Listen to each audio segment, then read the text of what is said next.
Hello, good morning students.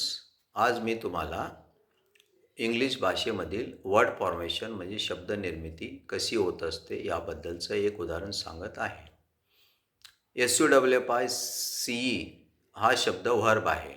सफाईस म्हणजे पुरेसे असणे याचा मी आता वाक्यात उपयोग करून दाखवतो. 10 rupees suffice to buy a chocolate. Chocolate विकत घेण्यासाठी 10 रुपये पुरेसे आहेत किंवा असतात. सफाईस या क्रियापदावरून सफिशियन्सी हे नाऊन तयार होते. सफिशियन्सी हे ॲब्स्ट्रॅक्ट नाऊन आहे, भाववाचक नाम आहे.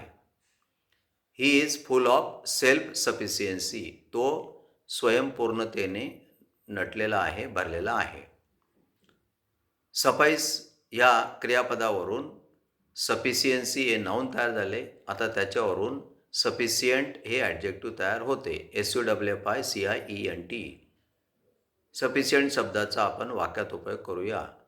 10 रुपये पुरेसे आहेत. 10 रुपीज आर सफिशियंट. सफिशियंट हे ॲडजेक्टिव्ह आहे, त्याच्यापासून आपण ॲडव्हर्ब बनवूया.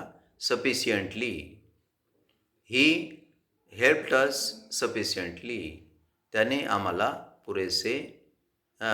पुरेशी मदत केली. त्याने आम्हाला पुरेशी मदत केली. Okay, understood. सफाईस व्हर्ब आहे, सफिशियन्सी नाऊन आहे, सफिशियंट ॲडजेक्टिव्ह आहे आणि सफिशियंटली हे ॲडव्हर्ब आहे. अशा पद्धतीने हे वर्ड फॉर्मेशन पूर्ण होते.